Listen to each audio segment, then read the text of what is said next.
আসসালামু আলাইকুম। আমি শাওন জার্মানি থেকে ওয়েলকাম করছি আজকে আমার ইউটিউব চ্যানেল শামসুজ্জামিজিতে। আজকে আপনাদেরকে ঘুরে দেখাবো আমার জার্মানিতে যে গ্রামে আমি বাস করি সেটার স্নোফলগুলো কীরকমভাবে হচ্ছে বা কীরকম লাগে দেখতে। অসাধারণ ভিউ, যেটা আমার খুব ভালো লাগে। এবং আমি যখন বাইরে যাই তখন মনে হয় যে যখন স্নো পড়বে আমার গায়ে এসে অসাধারণ একটা অনুভূতি তৈরি হয়, যা আসলে ভাষায় প্রকাশ করা যাবে না। তো শুরু করা যাক, এনজয় করুন। আর আমার চ্যানেলকে যদি আপনারা সাবস্ক্রাইব করে না থাকেন তাহলে এখন এই বেল আইকনটা বাজিয়ে দিন আর সাবস্ক্রাইব বাটনটাকে প্রেস করে দিন, তাহলে নোটিফিকেশান পেয়ে যাবেন। পাশাপাশি আমি কি ভিডিও আপলোড করি সেগুলো আপনারা দেখতে সক্ষম হবেন। আর ভিডিওটা না টেনে দেখেন তাহলে ভালো লাগবে যে জার্মানিতে গ্রামের লাইফটা কীরকম, আমরা কীরকমভাবে থাকি, আমি যখন বাইরে যাই তখন লাইফটা আসলে কীরকম।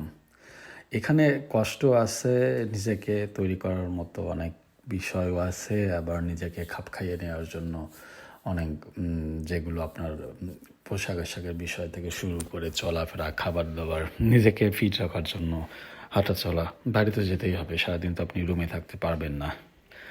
আর যেহেতু বাইরে যেতে হয় কাজে বা ইউনিভার্সিটিতে বা গ্রোসারি আইটেম কেনার জন্য বা পার্সোনাল আইটেম যে কোনো কিছু আপনি কিনতে যাবেন, আপনার তো বাইরে যেতেই হবে। প্রোটেক্টিভ ওয়্যারগুলো যেগুলো আপনার ক্লোথসগুলো থাকে সেগুলো পরতে হয়, প্রোটেক্টিভ শুজ যেমন থাকে ওগুলো পরতে হয়।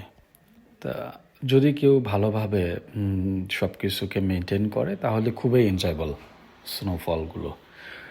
আমার আমার বেসিক্যালি আমার খুবই ভালো লাগে। আর আমার কাছে মনে হয় যে এটা এক ধরনের স্বপ্নের মতো, যেটা আসলে আমরা কখনো আগে বাংলাদেশে আমি দেখিনি যে স্নোফলটা কীরকম। গত বছর আমি যখন এসেছি তখন স্নোফল পড়তেছিল, কিন্তু ওয়েদারের একটা চেঞ্জ ছিল। আমি আসলে এতভাবে বাইরে আমার যাওয়া হয়নি বা এনজয় করার বিষয়গুলো, একটু ভয়ে থাকতাম। নিজেকে সেভ রাখার জন্য যে বিষয়গুলো দরকার ছিল সেগুলোকে মেনটেন করে চলার জন্য বেশি বাইরে যাওয়া হতো না।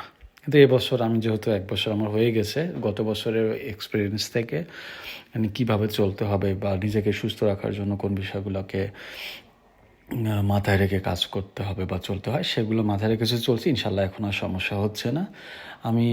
আমার জন্য দোয়া রাখবেন যেন আমি সবসময় ফিট থাকতে পারি। আর যেহেতু অনেক কষ্ট করেই চলতে হয়, নিজেকে সব কিছু মেনটেন করে চলতে হয়। ইভেন আপনার কুক থেকে শুরু করে সব কিছু, মানে কাপড় চোপড় যত কিছু আছে সব নিজেকেই করতে হয়। এখানে যাতে সেলফ ডিপেন্ডেন্ট টাইপের পার্সনরা জার্মানিতে আসে, যারা বাইরে থেকে অ্যাজ ইন্টারন্যাশনাল স্টুডেন্ট আমরা আসছি, এখানে নিজেকে সবসময় নিজের সঙ্গেই ফাইট করে চলতে হয়।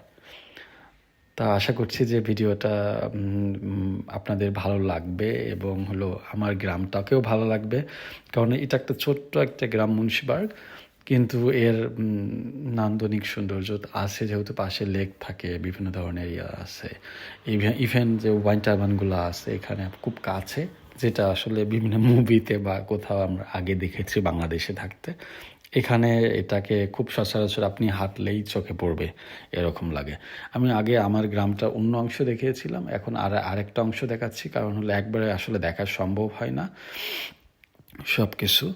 তো এই জন্য আজকে এই পার্টটা একটা দেখাচ্ছি যে স্নোফলগুলোর সঙ্গে সঙ্গে আপনাদের গ্রামটাও আলাদা পার্টটা দেখা হচ্ছে। আর স্নোফল তো সত্যিই স্বপ্নের মতো, যখন পরে মনে হয় যে আল্লাহর রহমত আসতেছে এরকম আমার কাছে মনে হয়। সাদা সাদা সব কিছু, মানে অন্যরকম ফিলিংটা আসলে এরকম। বাচ্চারাও খেলাধুলা করে, সবসময় মজায় থাকে। এখানে স্নো স্কেটিং থাকে, অনেক ধরনের বাচ্চাদের খেলাধুলার আইটেমও এরা বাইরে অ্যাক্টিভিটিসগুলোকে মেনটেন করে। আর ড্রেস ভালো পরলে, ঠান্ডা না লাগার জন্য মাইনাস প্রোটেক্টিভ ওয়্যারগুলো পরলে কোনো সমস্যা হয় না। এইখানে এমন না যে বাংলাদেশে যেমন বাতাস বা কোনো ঠান্ডায় আপনাদের ঠান্ডা সর্দি লেগে যাবে, এখানে এই স্নোফলে এই ঠান্ডাটা লাগে না। এটা কেন লাগে না আমার মাথায় কাজ করে না, বোধগম্য আমি নই, কিন্তু আমার কাছে মনে হয় যে এইটা ওয়েদারটা অনেক ফ্রেশ, ধুলাবালি নাই, আর এজন্যই হয়তো বা ঠান্ডা বা সর্দি হাসি কাশি এগুলো কম হয়। আরেকটা বাংলাদেশের যেহেতু বাতাসে ধুলাবালির পরিমাণ বেশি, আমার মনে হয় যে অনেক অনেক কনজাস্টেড সব কিছু, যেটা আসলে ফাঁকা না। আর এখানে তো অনেক ফাঁকা ফাঁকা, আর বাসাগুলো খুবই অর্গানাইজড ওয়েতে বানানো হয়। এদের রুলস রেগুলেশন মেনটেন করে কোথায় কোন বাসা কীভাবে কী বানাবে, এদের সব কিছু অনেক প্রি প্ল্যান করেই করে এরা। আর দেখেন যে বাচ্চারা কত মজা করতেছে, অনেক বেবি অ্যাক্টিভিটিস বা চিলড্রেন অ্যাক্টিভিটিস থাকে, যেটা আসলে এরা করে থাকে। এরাও বাচ্চাদেরকেও সময় দেয়, নিজেরাও ওই টাইমগুলোকে এনজয় করে। এবং এরা প্রতিটা সময়ের সাথে সাথে যে এনভায়রনমেন্টে চলতে হয় তারা ওভাবে অ্যাডপ্ট করে চলে। তা আশা করছি ভিডিওটা ভালো লেগেছে আপনাদের। আমার জন্য দোয়া রাখবেন, আর আমার চ্যানেলকে যদি সাবস্ক্রাইব করে না থাকেন এখন পর্যন্ত, আপনারা করে ফেলুন এবং পাশে বেল আইকনটা বাজিয়ে দিন, যেন নোটিফিকেশন পেয়ে যান। আসসালামু আলাইকুম, আল্লাহ হাফিজ।